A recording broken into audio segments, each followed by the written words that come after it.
teaching on transformation, total transformation. Tikuphunzitsa pa kusandulika kwathunthu. Okondedwa ndimafuna kuti ndikutsimikizireni kuti kupulumuka kusinthika. Tindi anthu ambiri amene ndi opulumutsidwa, koma tindi anthu ochepa amene ndi osinthika. Ndi chifukwa chake mu mpingo tini mavuto ochuluka kwambiri. Are you following me? Mukundisatira. Kupulumuka sikusinthika. Anthu ambiri adapulumutsidwa koma ndi ochepa amene ali osinthika. Are you following me? Okay. Now let me show you what kupulumuka is all about. Ndikonetseni. The Bible says, Bible limati, if you believe in the name of the Lord, mukakhulupirira mu dzina la Ambuye, you shall be saved. inuyo mudzapulumutsidwa. Are you following? If you believe in the name of the Lord, mukangokhulupirira dzina la Ambuye, you shall be saved. mudzapulumutsidwa. The Bible has not said, Bible silinanene kuti if you believe in the name of the Lord, inu mukakhulupirira mu dzina la Mulungu, you shall be transformed. mudzasandulika. Salvation is one thing, Chipulumutso ndi china, and the transformation is another thing altogether. kusinthika ndi chinthu chinanso chapadera. But listen to this. Koma mumvetsere ichi. Everyone who is saved Wina aliyense amene ali opulumutsidwa is expected to be transformed. ndi oyembekezereka kuti asinthike kapena kuti asanthulike. However, Komabe in modern times, mu nthawi imene tikukhala ino, that is not the case. zimenezo si zimwe zikuchitika. Are you following what I'm teaching? Mukundisatira zimene ndikuphunzitsa. Now, let me show you Ndikuonetseni 1 Corinthians 6:17. buku la Korinto 1:17. Koma amene amadzipereka kwa Ambuye, iyeyo ndi Ambuye amakhala mzimu umodzi. Tili modzeti? Akuti koma amene amadzipereka kwa Ambuye, iyeyo ndi Ambuye amakhala mzimu umodzi. Okondedwa, kudzipereka kwa Ambuye ndi kumuvomera Yesu kukhala mpulumutsi wako. Are you getting me? Ndakuti iwo amene amadzipereka kwa Ambuye awawa, akuti amene wawa ndi Ambuyeyo amakhala mzimu umodzi. Now listen to what I'm about to say. Have you ever had a water in two cups? Munamba makhalapo ndi madzi makapu awiri. Kodi mutatenga madzi amene ali makapu awiri ndi kuwayika mu beseni limodzi, zingathekenso kuti madzi aja mwasiyanise kuti mudziwe kuti madzi awo anali akapu iyi, madzi awo anali akapu iyi, chifukwa cha amasanduka ngati amodzi. Na munthu akamulandira Yesu Khristu, akuti mzimu wathu ndi mzimu wa Yesu masanduka ngati kodi umodzi. Do you know what that means? Zimene zimatanthauza kuti inuyo mmene mulirimu pamene popo mkati mwanu mmene munamulandira Yesu, chimene Yesu ali chimene niyo mwasandulika kukhala inside you, mkati mwa inu. Are you following me? Mkati mwanu mmene mwakhala pamene popo muli ndendende mmene Yesu alili. Ndimanena kuti Yesu Khristu adauka ananka kubwerera kumwamba, koma at the same time ndimanena kuti Yesu amene ali mu mtima mwathu. Now Yesu amene tikunena kuti amapezeka mu mtima mwa ife kudzera mwa Mzimu Woyera. Tili modzeti? Ndekuti mwa njira ina Yesu ali mkati mwathu mwa mzimu wake. Ndipo mzimu wakewo ndi mzimu wathu wasanduka mzimu umodzi. Now listen. Mene Yesu amalowa mwa ife, analowa ndi khalidwe lake lonse, analowa ndi mphamvu yake yonse, analowa ndi ulemerero wake wonse, analowa ndi ulamuliro wake wonse. Ndekuti as you are sitting down there, mukamakhala pansi pamenepo, mkati mwanumo muli khalidwe la Yesu lili mutimo mkatimo. Mkati mwanumo muli mphamvu ya Yesu, muli ulamuliro wa Yesu, muli nzeru ya Yesu, mulikhalidwe la Yesu. Now, sometimes when you submit such realities to people ino nthawi zina tikanena izi kwa anthu without scriptural references, popanda mawu a Mulungu, people tend to ask questions. anthu ambiri amafunsa mafunso, Is this true? koma izidi ndizoona. Let me show you from the word of God. ndikuoneseni kuchokera mawu a Mulungu. Are you being blessed? mukudalitsidwa Are you being blessed? mukudalitsidwa 1 Korinto 1 verse 30. Chifukwa cha iye kuti muli mwa Kristu Yesu. Now before we go here, before we go any further, you have to understand kunoti inuyo muli mwa Yesu, komaso Yesu ali mwa ndani kodi mwa inuyo. You are intertwined. muna lumikizidwa. Now I will say things but very carefully. ndiyankhula zinthu koma mosamalitsa. Bible limanena kuti wina aliyense amene ali mwa Kristu ndicho lengedwa chatsopano akuti amene ali mwanda mwa Kristu. nde kuti inuyo muli mwandani kodi Mwa Kristu. Yes. At the same time nthawi yomweyonso Yesu ali mwandani kodi ali mwa inu. Are you getting me? Now kulumikizika kwa chimene ino ndi Yesu muli ndi chimene chimachitika pa ukwati, chimene amanena kuti awiriwa amasanduka kukhala mmodzi.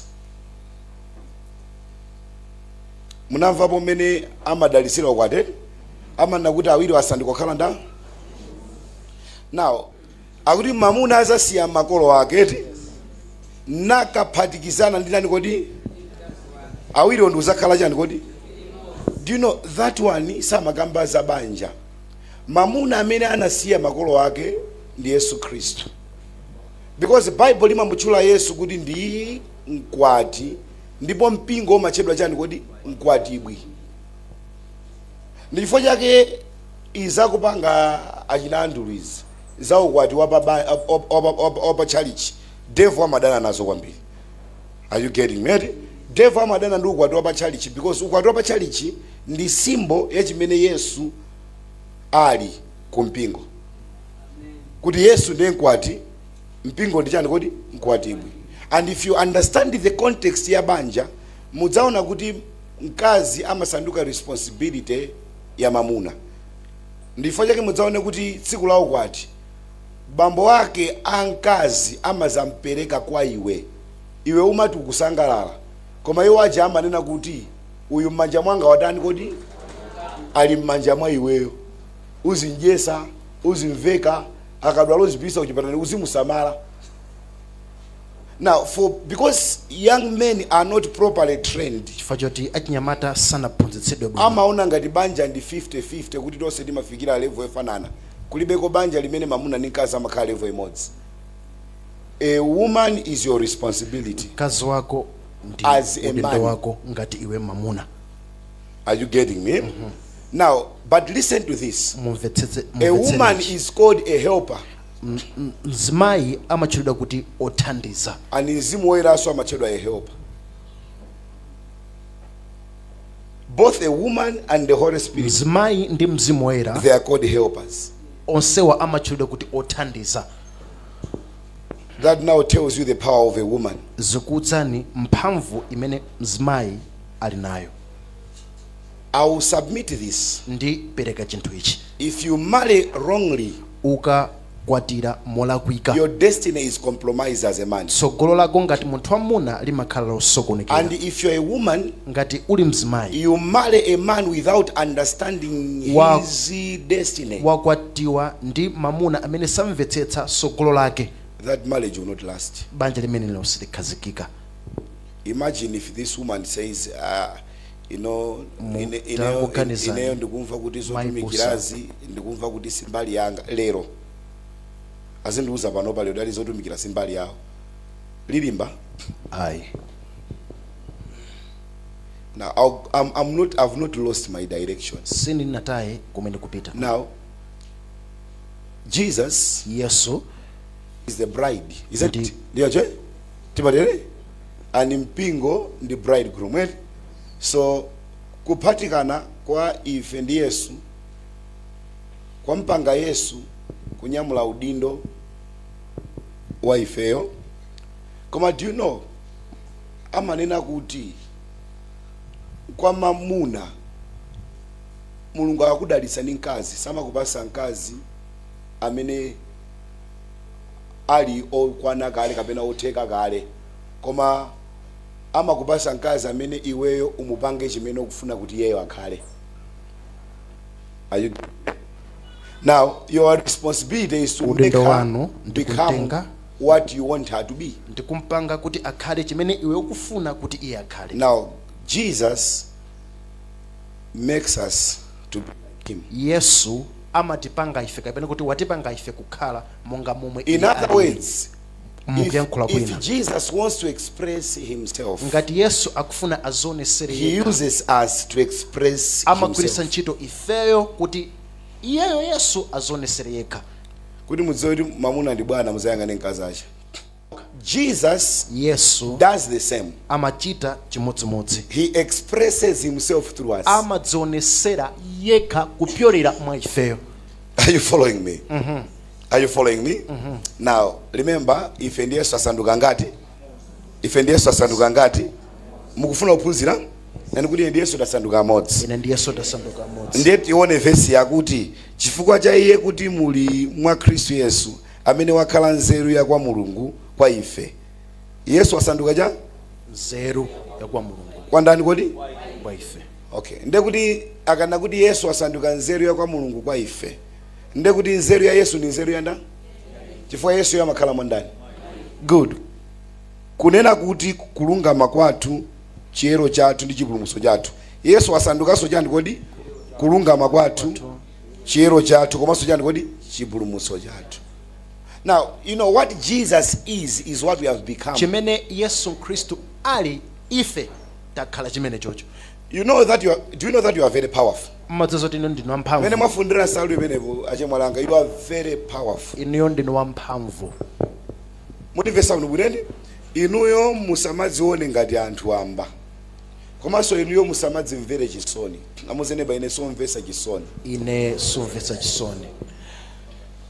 An average Christian, a Kristu owerengeka, amakhala opanda chikumbumtima cha chimene iwo ali. The reason is chifukwa ndi ichi. We are very much occupied with these earthly realms. Ifeyo tina tamizika kwambiri. Tamizika kwambiri muzochitika za dziko lapansi. Ndeti maiwala chimene ifeyo tili. And do you know kuti Mulungu samafuna tisipanga relate ndi dziko lapansi ngati mene apangira relate anthu a dziko lapansi ndi dziko li? Do you know that? Mkudziwa zimenezo? Can I share you something else? Ndikugawireni china chake. You are not someone to be looking for a solution. Iniyo si munthu oti kumayang'ana yankho. But God has made you the solution. Koma Mulungu adakupangani inu kukhala yankho. The Bible says you are the light. Inuyo Bible imati inuyo ndikuunika. Now, do you need light or you are the light? Mukufunika kuwala kapena inuyo mukufunika kuwala kapena ndinu kuwala? Ndekuti pakakhala pali ndima, amene athamangise ndima ni ndani? Fair. Kumphawi itu ni ndima mmadziwa? Yes. Matenda ni ndima mmadziwa? Okay, let me school you. Bible ikamakamba za ndima limakamba za ntchito za Satana, tamuze neba. Bible ikamakamba za ndipo Bible ikamakamba za kuwala, tamuze Bible imakamba za kuwala. Bible ikamakamba za kuwala. Amakamba za kupezeka kwa Mulungu. Amakamba za kupezeka kwa Mulungu. Imakamba za mphamvu ya Mulungu. Amakamba mphamvu ya Mulungu. Do you know kuti in essence Mulungu sachita kalikonse popanda kuwala? Because when he wanted to create, God said let there be light. Mulungu akafuna kulenga amanena kuti pakhale kuwala. And do you know kuti light is the word of God? Ndipo kuwala kapena kuti kuunika ndi mawu a Mulungu. Do you know that without the word of God, madziwa zoti popanda mawu a Mulungu? Am I too fast? Are you getting my point? Mukundimva? Okay, let's leave that aside. I'll have to travel softly. Now, you are the light, meaning you are the solution. Ino ndikuunika, ino ndikuwala, kuthandiza kuti inu ndinu yankho. Achemwalianga, antianga mukamalira mucha. It's because of ignorance. Ino simukudziwa. Do you know how God wants us to operate. mumadziwa mmene mulungu amafuna ife tizichitira. Exactly the way he operates. mmene mulunguyo amachitira ndi mmene mulungu samafuna kuti ife tizichita. Now how does God operate? mulungu amachita ntchito yake When bwanji. God saw darkness, mulungu ataona mdima ananena kuti chani? kuwale. Inu mukaona vuto mmanena kuti chani? Muli muja? tili muvuto. Mmanena kuti muli muja? ndili mavuto. Inu mukadwala mmanena kuti mukutani? ndikudwala. Inu makabulibe ndalama mmanena kuti chani? ndilibe ndalama. Do you think Mulungu anganena kuti ndilibe ndalama? Adaona kuti kuli mdima, anayankhula solution, anayankhula vuto. adayankhula yankho. And there is no verse imene inapanga imene makokomeza za mdima uja. Kuti ndipo mdimawo iye atauona adagwidwa ndi bongo wazizwa naitana angelo nafusa kuti makosana gemu iyi mukuiona bwanji. There is nothing like that. He said let there be. adanena kuti pakhale kuwala. Nani kuti pakhale machiritso. pakhale machiritso. Nani kuti pakhale kuboleza. pakhale Nani kuti kuboleza. pakhale chisomo. pakhale chisomo. Now I will show you the strength of that. ndikuonetsani mphamvu ya chimenecho. Now Mulungu adaona mdima sanati ndaona mdima anati kuwale. Ndekuti awala Mulungu adambochita chilichonse chimene anafuna kuchita. Right? Meaning to say kupanda kuwala kuja Mulungu sadakalengapo. Are you getting me? And for your information, darkness is a condition. mdima ndi nyengo chabe. Good. Ni nyengo chabe. Darkness is not a creation, it's a mdima condition. si Darkness is simply the absence of light. mdima ndi kumatanthauza kuti kuwala palibepo, kunika palibepo, Ndekuti kuwala kukafika ndimo matani. umachoka. Now listen to me. Ma area amene anthu amavutika moyo wawo wauzimu ndi ma area amene alibe kuwala. Kuwala kumene ndikamba ndi chilungamo cha mawu a Mulungu. Area imene iweyo mawu a Mulungu sumadziwa sumamvetsetsa bwinobwino. Area imene yo satinanjerekeza makuzunza kwambiri. Because in that area in what? You are in darkness. dera limenero umakhala kuti iweyo uli mu The mdima. mode of operation of the devil mmene satana amachitira. amagwira ntchito mu mdima. And chimene devil amafuna kuti anthu muzikhala mbuli pa za mawu a Mulunguzi. Chifukwa Bible limati anthu anga akuonongeka chifukwa cha kusasala kudyeti. Chifukwa chani kuti? Kusadziwa. Now, do you know by just telling you kuti inuyo muli chimozimozi ndi Khristu ngati mwa mzimu mwanumo. Mwina simukudziwa. Yesu Khristu anauza ophunzira ake kuti I no longer call you servants. ine sinzakuitana kuti akapolo, But I call you brothers. ndizakutchulani abale anga. Ali niyo muli ngati ineyo. You are my brothers now. inu nazichimwene ndithu abale anga. Do you know poyamba Mulungu anali ni mwana wake obadwa chani kodi? yekha. Koma sopano Mulungu ali ndi ana ambirimbiri.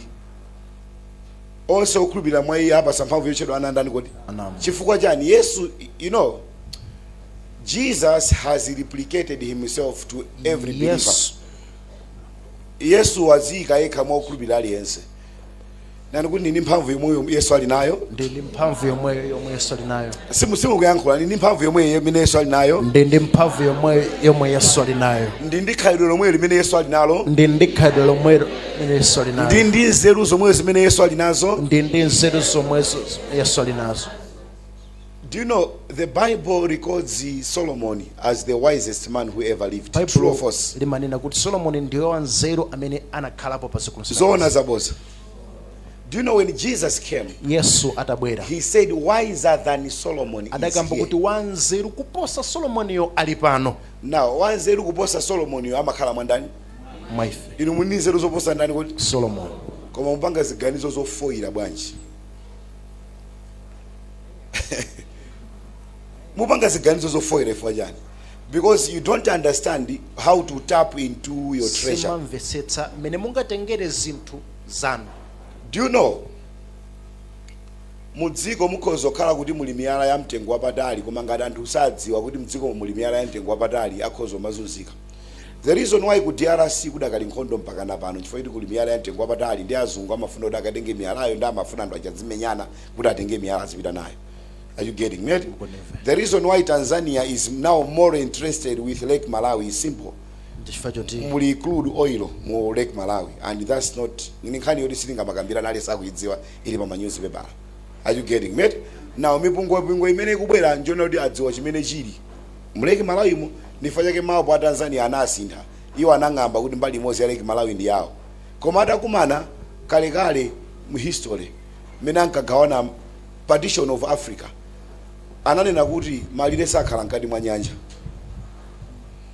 meaning that one is Lake Malawi. Are you getting me? Koma the battle is coming because of the treasure that is in Lake Malawi. Now the Bible say we have treasure in this earthly vessel. Akuti ife ndi chuma muzotengera zadotizis tamuzene ba mwaine muli chuma chuma chimenecho ndi Yesu Kristu. Are you following what I'm teaching you? Are you being blessed? Nde ino muli ndikuonesa nimene matengera nzeru ya kumwamba fananeso ndikuphunzira kumaitenga muli ni nzeru ya ndi ni nzeru ya Yesu mwaine ndi nzeru ya Yesu mwaine ndi mphamvu ya Yesu mwaine ndi mphamvu ya Yesu mwaine ndi ulamuliro wa Yesu mwaine ndi ulamuliro wa Yesu ndi khairo la Yesu mwaine ndi khairo la Yesu mwaine ndi mphamvu ya Yesu mwaine ndi mphamvu ya Yesu mwaine. Okondedwa munthu asakunamizeni inuyo si munthu opanga naye phada yayi ndipo ineyo ndimadandaula ndikamamva kunena kuti akuti munthu opemphera akuti akuzunzidwa ndi anthu okhwima anthu odalira Satana, because by that it makes kuti Mulungu wathu ine kuti ali lowered and Mulungu wanga ineyo so amasewera Mulungu wanga ine so amasewera Mulungu wanga ine so amasewera Mulungu wanga ine so amasewera. Now let me finish. Amen. Amen. Amen. I want to finish. Ndinapereka an illustration last week. I will use the same illustration. Sometimes when you give too many examples, you confuse people. I will use the same example. Now, but before I use that example, tagwirizana kuti chimene Yesu ali chimedire? Yes. Tagwirizana manombe? Yes. Nandi ni mphamvu ya Yesu ine. Ndende mphamvu ya Yesu. Okone when you so sauka mthanda ine wala mthanda nduza anachita kundro samfuti chonchi kunena kuti awa ndosauka ause awasora ndikodi okone when you so odwala ine wala mthanda anandroze sachibonga kuti ndikuwe kuti ndinodwala inosota ndikodi sinodwala aladena kuti wakuti awa ndopanda nzeru nene nakuti amene wandacha ndikodi anzeru awa anthu opanda pake iyi tomuzenemba iyi mwakomedwa tu opanda pake ine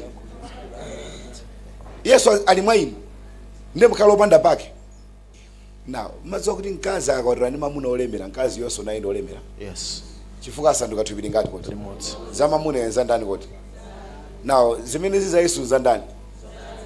Okay, now Yesu Kristu chake chani dziko lonse ndi lake kamuzere baza kwathu izi za kwathu.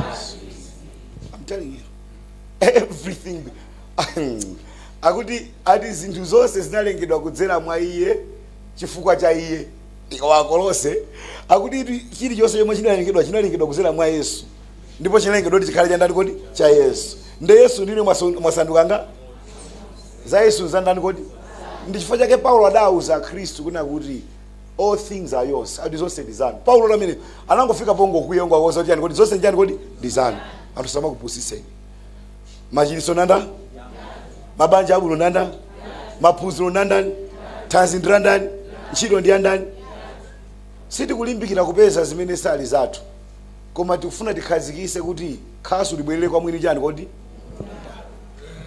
tingokhazikisa. I'm not trying to fight devil. You know, when you're fighting devil over chimene chili chake sanga kupatseni chifukwa ndi chake timati he has got legal right ali ndi ufulu ali ndi chomweyenelesa ndithu. I'm hearing God healing people today. Akumva kuti Mulungu akuchitsa anthu lero. I'm hearing God healing people today. Akumva kuti Mulungu akuchitsa anthu lero. If you are sick, check yourself. God is healing you. Dwala zone nokha Mulungu akuchitsa. Amene muli alendo kuna anthu amangodzuka ukakuyamba kuyenda afuse anthu akuza. Tonse tikuona munthu yamboyenda kuchira kukhala kuti afuse anthu. So if you are sick, ngati muku may you receive your healing now. Mulandire machititso. Samuzene bandizanga kale. Ndizanga kale. Ndichifukwa chakolo musaone mene amayankhulira za machiliso ati ndi mikwingirima yake muna kale sinkhani yali lonso. And I'm taking what belongs to me. Ndikutenga chimene chete changa. Amen. Inu mukaiza ali munthu mungapange banja ndeno ati mamuna yeso pana zikhala kuchimashoni iwe ndio zikhala mwantopa banja amasewera kwakukwatirana mujangwengwe njira nonse galimoto ndi imodzi waku Mount Pleasant kunga because the thing is akulu osanga ziyoso kakhala kwanto akuchose ukhale kumeneko. So Jesus will take you to his level. Tamuzine ba levels. Yesu amakutengera pa mlingo wake. He has put aside. Do you know that Jesus doesn't want to heal people today? Yesu safuna dokuchititsa anthu. Anachititsa kale. Anachititsa kale. Do you know that? Do you know in anachititsa kale? Yes. And if anything ngati anthu asakuchirabe akufuna kuti ifeyo ndameti kama sule machiritso no kwanthu. Because he has made us his ambassadors now. Watipanga kukhala ife akazembe yake. Are you following what I'm teaching? Now, inuyo mulikale chimene Yesu ali. Inuyo si anthu amasewera. Tazombireni manjano wakho ine si amasewera. Amuzene ba ine si munthu wamba yayi. Ati mzimu omwe umene udaukisa Yesu mwakufa magonera mwandani. Mwaina. That is too much power, eh? Imene ni mphamvu yaikulu. Now, but do you know kuti ngakhale muli ngati Yesu mukhoza umapeza kuti niyo muli ngati Yesu koma kumavutika ngati amen. Mukhoza kukhala ndendende ngati Yesu koma Yesu yosamuonekera mwa inu. Now that's what brings us to what we are discussing. Chimene chimabweresa kumene transformation. Munthu akuyenera kuti asandulike. Now, Aroma 12 verse 1. Musafanizidwenso ndi makhalidwe a dziko lino. Musatani kodi? Musafanizidwe ndi makhalidwe achani kodi? Koma musandulike pokonzanso maganizo anu. Koma ndipo mudzadziwa ndi kuzindikira chifuniro cha Mulungu chomwe ndi chokondweresa ndi changwiro. Ndakuti inuyo musamafanizidwenso ndi dziko linoli yayi. Inuyo mnamlandira Yesu. Musamafanizidwenso ndi chani kodi? Dziko linolo. Koma kuti mutani kodi? Musandulizike. Say, I have to be transformed. Ndikuyenera kuti ndisandulike. Now, I will repeat what I said last week. Ndibwereza chimene ndayankhula sabata latha. Tinda anthu ambiri amene adamulandira Yesu, koma anthu ambiri wongoti sanasandulike. Ndichifukwa chake tinda Khristu amene akuyenda mu njira za kundima. Akhristu achipongwe, akhristu achinyengo, akhristu akuba, akhristu achisembwere, akhristu do you know kuti mipingo muli mkhani? Amanda session clerk. Kumakhala kick session, bwalo la milandu. Umatuka maimva scandal ina kuti wapangayo ndi Khristu, imafika podabo kuti mwati ankolowa akuti nyumba momwemo akupanga ubwenzi ndi mzukulu wawo akaza wali momo. What I'm telling you is happening there. Koma ankolo amene amachedwa kuti ngotembenuka mtima ndipo kumpingo anadalira ndi wapanga kukhala mkulu wa mpingo. Ukulu wa mpingo amachali chimusu ukulu wa mpingo wakumwamba. Ndipo sakuza kuti we mkulu wa mpingo sikuti wakula. You know kuti tinda anthu amene ndi makanda muzimu koma ndakula mpingo. Because what shows that you are spiritually mature chimene chimaonetsa kuti ndi wokhwima muzimu ndi chipaso cha mzimu. Sikuthamanga kwambiri mu mpingo. Machali chimumakhala anthu alilime lolula oti amati akamapereka zolengeza maza kuti amwene nkulu ndi azolengeza amazigwira. Ndachifukira amayankhula bwino maliro muchani mpingo matamedi mpaso ukulu wacha wa mpingo. Do you know kuti the modality of many masakira zikulu mpingo mipingo ndi mola kuika kwa mpingo. Because the first thing was supposed to be spiritual maturity. Kuzikhala kukhwima muzimu. You cannot trust inentakhala kuti ndine enapios. Mwana ndine khanda muzimu. Mulungu sangandidalire ndi inuyo. Tingonena chilungamo sine khanda koma ndikukulabe fa kukula sumaliza. Tikanamizana kuti ndine khanda muzimu tipusisana. I'm not a baby. Yose mwana. Koma I'm growing every day. Akukula siku ndi siku. Ndipo kulibe munthu amene amamaliza kukula muzimu. Kuti timafuna tingonena kuti patakalamba muzimu. Hey! There's nothing like that. Palibepo chinthu ngati chimenecho. You tamuzene ba you grow every day. Iniyo mumakula siku ndi and chimene chimaonesa kukula ndi kukhwima muzimu ndi chipaso cha mzimu woyera. Ningakambeza chipaso? Are you enjoying myself, man? Do you know Bible limanena kuti chani? Ndiyankhula mochenjera ndi mwanzeru. Chipaso subereka tsiku lomwelo. Kodi inu mungadzale mtengo tsiku lomwelo kadyapo mango? Koma utaudzala mtengo zaka mpaka 10 osabereka. Musi ya pompo. Usikombo kwambiri. Akuti kudula tochere ufuni. Nde Bible imati chani? Bible imana kuti mtengo wina uli wonse osabereka chani kodi? Udani kodi? Udulidwe. Ndekule aKristo amene panopa nkhwangwa ikwasata. Because ukayang'ana iwo suma chili chonse cha born again. Mulibe chifatso, mulibe kuzichepesa, mulibe kuleza mtima, mulibe okondedwa fana ndikuze sisingatheke kuti okhala mKristo. Chipaso chonse chamwa yokhala kuti mulibiretu. Now listen to me. I will say something very carefully. Ndio nina china chake musamalitsa. We grow daily. Timakula siku ndi siku. Tamuze neba Yesu anatale nane. Yesu anatale nane. Ndikukula abe tsiku ndi tsiku. Ndikukula abe siku ndi siku. Koma vuto ena mwa inu maudi mukula abe tsiku ndi siku akupangisa ni sopano kuti tikukhanga tikutrain tikutrain timazi tozizira. Ena mwakhala nkhirisitu zaka 15 koma cha Mulungu sichimata.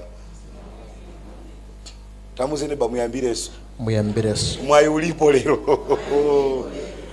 Munthu amwene kupemphera mpaka zaka 32. Koma chamakalibe. Chokula bentima. Chosazuzulika amwene.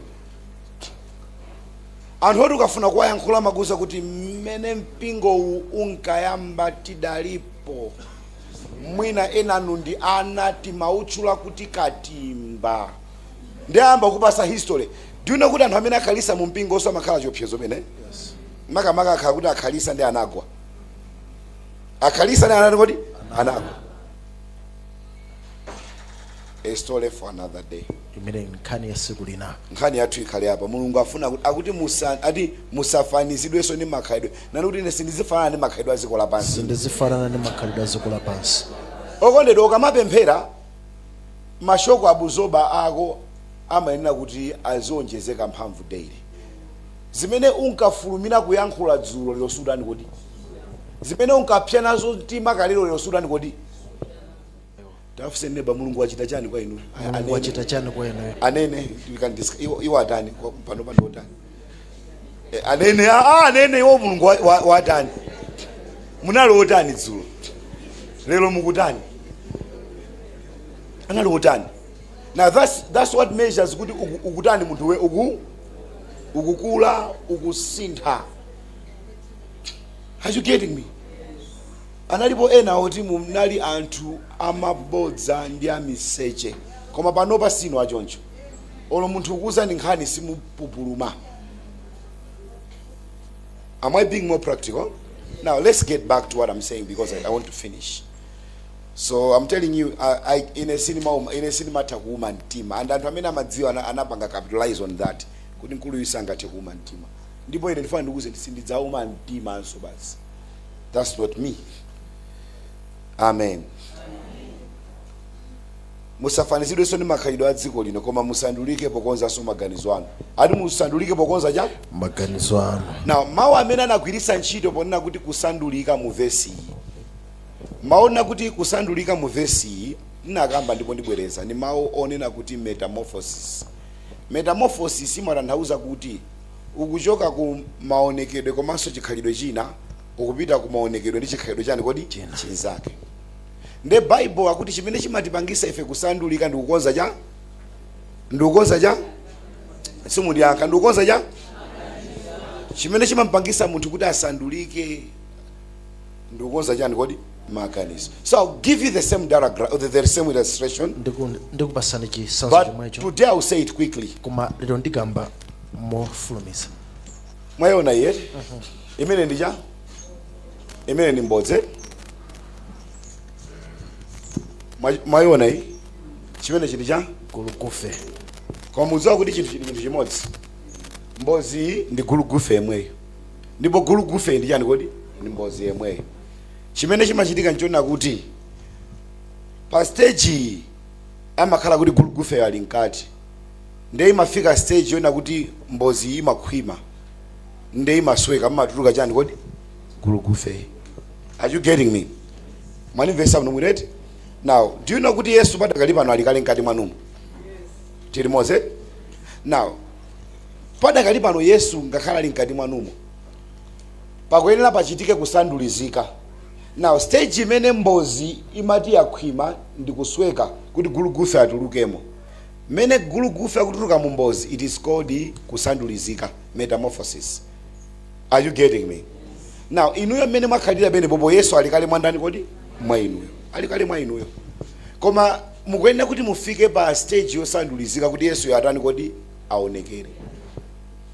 Now, I'm finishing. Akuti musandulike pa kukonza soja? Good.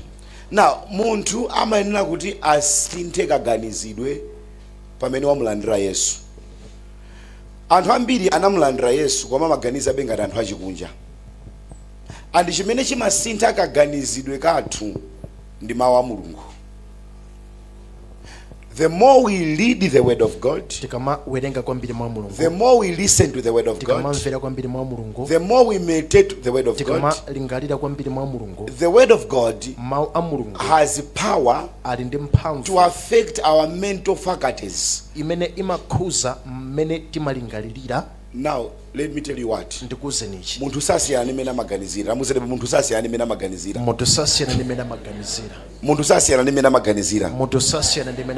Ngati mufuna kusintha moyo wanu, musinthe maganizo anu. Ndana kuti chako? Ngati mukufuna kusintha moyo wanu, musinthe maganizo anu. Na ulendo uno medu kusintha maganizo wa, tikudziwa kale kuti ifeyo tilikale chinthucho. Because nimadana ndi Chikhristu chomwe auza anthu khala ngati kuti chimene akuchisakacho iwo alibe, ndesa amachipeza. Koma adziwe kuti ali nacho, koma angachitulutse bwanji. Now, iniyo muyambe kumaganiza mmene mawu a Mulungu amanenera zokhuzana ndi inuyo. Bible limakamba kuti ndinu chilungamo cha Yesu Kristu. Ndinu cha? Chilungamo cha Yesu Kristu. Now, do you know kuti munthu anthu ambiri amazunzika ndi uchimo kwambiri pa zifukwa zingapo. Chimodzi mwa chimene chimazunza anthu mu uchimo ndicho maziganiza ngati kuti iwo ndi ochimwa. Say I'm not a sinner. Ine so chimwa. Nene kuti I'm not a sinner. Ine so chimwa. Now, ndifuna ndikufunse ndifunso. Chimo lano anatenga ni ndani? Yesu. Chimo linalangidwa sinalangidwe? Munasanduka kukhala ochimwa olungama. Olungama. Now, do you know kuti mukachimwa mukuchita mosiyana ndi chimene muli? Sin is not consistent to your new nature. Eno chimo sili sigwizana ndi chimene mwasanduka. Chimene mwasanduka chifukwa mundiyangane tandiyangane. Chifukwa chimene chimo limati soyesa ntendere. Chifukwa chimene chimo limati sautsa. Ndifoyena kuti chimolo padakali panopa ndilosiyana ndi chimene mwasanduka kukhala. Munakhala kuti niyo chimo ndi chikhalidwe chanu mukachimwa bwezi mukumasangalala. Mwe nkhumba ikudandaula ikapita matope. Aye. It wallows there and it rejoices. Sangalala. Ifo iyoyo imakhala matopemo. Munamona munthu amene waima atavala mosinila mazulo mphambano. Mwazi amene wavala mosinila aja. Kusakasaka ati makastoma. Munaona amene aja kususika. Mazo ifo chake ndi chikhalidwe chawo. Munachipeza chidakwa chikususika. Chifukwa chani? Ndi chikhalidwe chake. Munaona mfiti kususika. Chifukwa chani? Ndi chikhalidwe chawo. But inuyo munamona munthu akuba akususika. Mazo munthu akuba mafika kupha munthu kuti abe ndalama. Anda amapita kumakasangalala ni ndalama zichi. Kumakamanga nyumba kumaka kutani kumasangalala. Inuyo bwanji kungotenga change minibus kuti mwamwi walisa conductor la change bwanji mene mamvera. Chifukwa it's not your nature ka. Inuyo so chimwa. Inuyo ndi chilungamo cha Yesu Kristu. Nde uchimo uja ukusempana ndi chimene niyo mwasanduka kukhala. Nani kuti uchimo oma ndi bowa sati masewe. Uchimo oma ndi bowa sati masewe. Olo iniyo mutakana chotani makosa na muyese mukachimwe muso wante. No kadu. Noka muyamba ndabwira ambuye ndabwira. Oh, do you know kuti munthu ukachimwa makhala ngati uli maliseke? Yes. You are not comfortable. Nindana amene amakhala osanga ndi maliseche. Wina nakamba kuti anthu amene amasanga ndi maliseche 1 ndi anthu amisala. 2 ndi ana. Munthu amisala mwana 3 anakamba ndanda iwa anda amene amasanga andu. Koma munthu wabwino when you sin you are troubled because that is not your nature. Ukachimwa mumatsausika chifasi chikhalidwe. Ndipo ngati ukundimvetsera munomo ukundiyang'ana ukachimwa umamva kukoma kakula supa mahewu ndi kumamwa. something is wrong. china chake chalakwika. Do you know sitimachimwa chifukwa chofuna kusangalatsa anthu, sitichimwa chifukwa timaopa ndani kodi Mulungu. Nde kusinthikako kumene kwakosopano. Are you following me? Nani kuti neso chimwa ene so chimwa. Now chimene chiwapangisa sopano kuti chikhalidwe cholungama, chikhalidwe cha chiyero chimene chili kale mzimu mwako chikhale chionekere. Number 1 ndi kudziwa choonadi cha Mulungu. You know, akuyankhula David akuti nabisa chani kodi mawu anga mtima mwanga, mawu anu mtima mwanga ndisalani kodi. sasakulakwira. Do you know mawu a Mulungu mayi ukamadziwa ndi kumaphwanya we komaso wantendere. Ukamadziwa mawu a Mulungu ndi kumaphwanya we komata, meaning to say force imene imakuletsa kuti usapangezi ndi choonadi cha mawu chimene chili mwanda. Inu mukapita kumiseche kuja mukamaliza kujedwa inu simumalapa na khala ndili class nakati taoneni koma ndili kuchalichi. Why? Because it is not consistent with your nature. simene chikhedo Simene muliri inuyo. Now chifukwa choti mumadziwa kuti chakuti ncholakwika. And do you know kuna kuti Bible limakamba kuti mawu a Mulungu alembedwa kale m'mitima mwathu. Are you following me? Good. Let me finish now. Now the word of God tamuzeni pa mawu a Mulungu, mawu a Mulungu akalowa m'maganizo mwako, akalowa m'maganizo mwako, amakatsikira mu mtima mwako. amakatsikira mu mtima mwako. Mawu a Mulungu mawu a Mulungu amakupanga iweyo amakupanga iweyo kukhala chogwirizana ndi chimene uli mu mzimu mwako. kukhala chogwirizana ndi chimene uli mu mzimu mwako. Now if you want to be a transformed believer, renew your mind. Ngati mukhale okhulupirira osinthika ozanika lingaliro kanu. Umpeza nyamata Khristu akuonera tizithunzi tosakhala bwino. Uyu musa neba uyu ndewa alikali konko, tamuza alikali konko. Alikali konko. How can you live for God? Do you know kuti let me tell you this. Movie umene waponyedwa mu nthawi yomaliza ndi movie wachiwerewere. Iniyo mungopita pa Facebook leroli muzikapanga scroll down, you will likely find zinthu zonyasa. And it's because the enemy is releasing that arrow kuti dane akumasula muziona zimene zijamuka maona zipanga corrupt maganizidwe anu ziziononga kaganizidwe kenako muzikhala muzichivomera. Do you know kuti chinthu kamachiona umayamba kuchivomera? Yes. Pepani koma amandi akale nthawi yangu wazi anthu minisketi samayiona mtawuni. And ine ndimakumbukira ndidakali ku primary anthu amataka vala minisketi mulimbi mujata amati alendo alendo alendo alendo anthu malikhweru tizaona zaboza. Lero anga kuenda taziona tazizolowera tazivomera. Ukamachimva chinthu mobwereza, ukamachiona chinthu mobwereza umayamba kuchivomera. Ndio mufunse neba ndizingati zolakika zimene wazivomera. ndizingati zolakika zimene wazivomera. And you know kuti zinthu zimene ukumuziona ukuzimvesera zimene wazivomera zimapanga create your attitude, zimapanga create your thoughts, zimapanga govern your behavior, zimalamulira khalidwe lakonso. Inu pano anthu amavala minisketi muchalichi wakhala kwati kusebi ndi amachita kuthamangira zimayinisa alu amathamanga abe masiku ano utakuti ya Babylon. Yes. And they do well.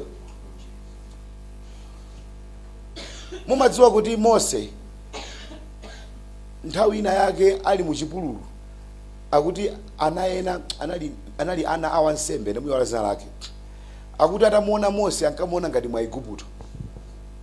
Mazoefa chake anavala ngati mena Igupto amavalira. He was dressed like an Egyptian. Natatawa kuchani kodi kwa Igupto kuti ndipo iwo atakanena kwa bambo anati kuma ndani kodi ndi mwa Igupto. Mose ni mwa Igupto. Mose ndi nani kodi mu Israel. Koma anavala ngati ndani kodi. Musabangisa anthu aone ngati aona lehu.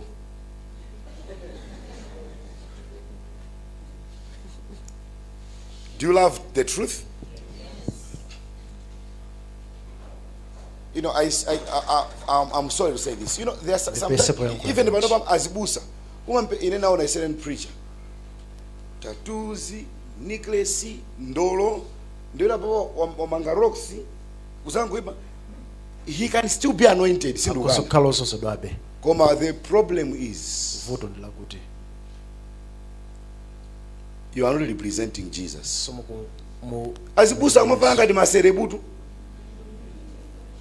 Allah inu simukuziziwa kufana ngati serebu kupopola kumposa crispy ni uchikakuda mali Chris Brown kumuposa dwako nkuna menocha kunda bambusa namwene kana kufala kachekete ndikufala pali mavesti ena akamakhala onesa pantima posepa kuoneka pantima posepa ndikufala chitausi chikulu china chake amene munamuona mukumuziwa. He's preaching Jesus. Come on. Akuti tisafanizirwe ni makhedo aja. You cannot dress like an unbeliever. You cannot speak like an unbeliever. You cannot be tiuzane chilungamo kalero mundida simunga makhale ngati munthu osakhulupirira Mulungu ndikumana kuti mukuyimirira Mulungu. Tamuze neba ukuyimirira Satana. Kuyimirira Satana. It's funny. And do you know what genuine Christianity manoba ikufuta? People are full of compromise. Bible kuti musakale abe. Akuti sinu otenta sinu otani kuti ozizira. Awanda anthu amene ku church umwe apeza ndinu oyela. Aha. Ukapeza so ku club. Yomweyo. Allah. Do you know kuti even mine umavinira ku chikwati wakhala kuti wewe uli ndi Yesu. Suvina mosavuka. You dance koma mazo kuti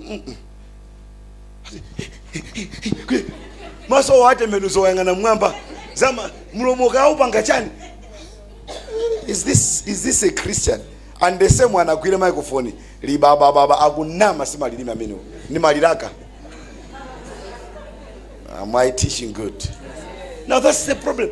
You cannot akuti musafanizidwe ni makalidwe achikunja. You cannot dress like an unbeliever. Mundikanise ene tango bwera pano mtango opaka kajini kena kake ndekuli majize nakamakhala otina mpaka mwendo muoneka katumba nyamata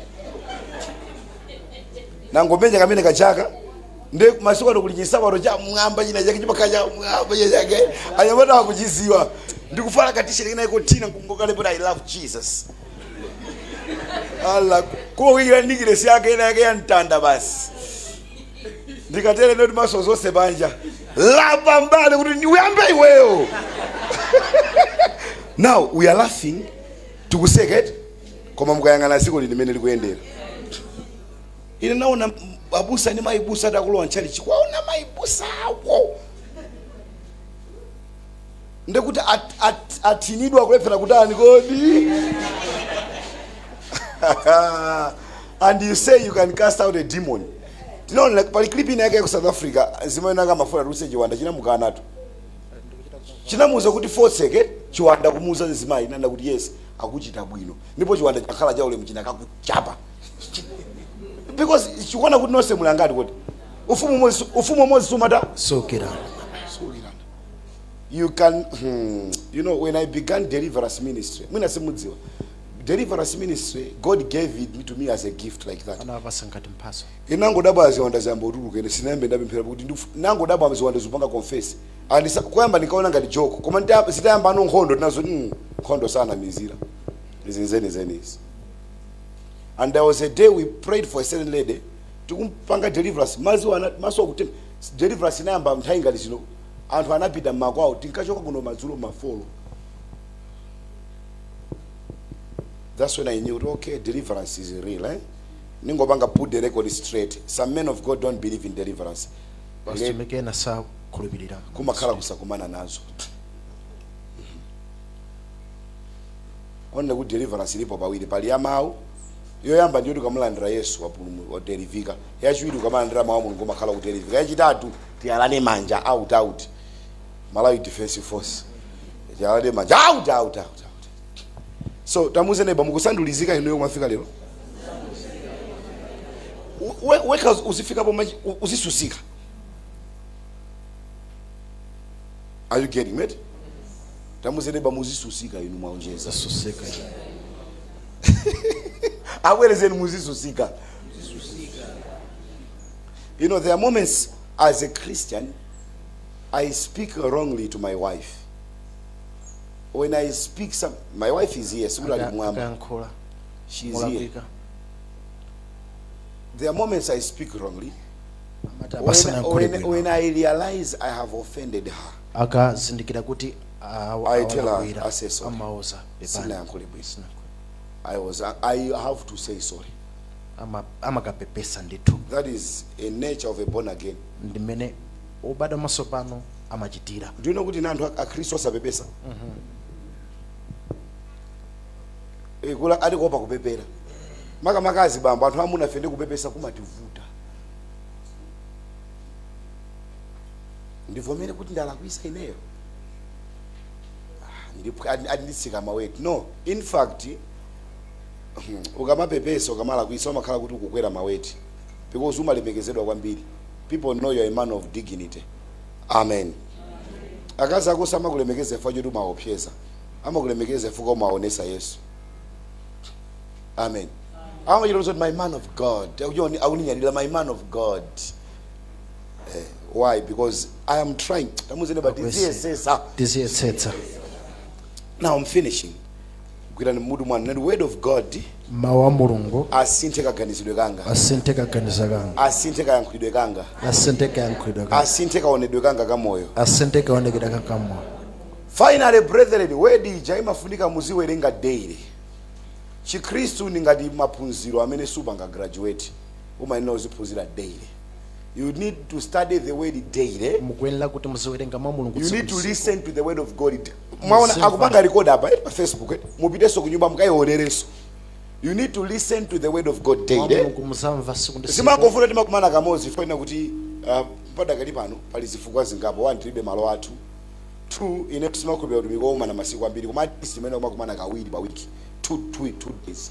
Nentaona usita kumana kawiri pa wiki naika emozi ya mazulo ya teaching ya Wednesday kuti tiziphunzana nabe wa mawu. Because you still need to learn the word of God. Tikufunikira kuti tiziphunzira. And daily ndimakhala ndikuponya mavesi mai nkumba ndekaye amachita kuponya katatu. Mama wakuvungirani. Ena simwerenga mangoti amen mama musanawerenge. Masana apo nyati ko mama inuyo sanawerenge. Bazulo ambuya ari kungoya kalula ambuya azikhala nami. You know, read the word of God. Werengani mwa Mulungu. Read it. Awerengeni. Tamuzene batazi werengani mama. Taziwerengani mama. Because it is the word of God that will format your mind.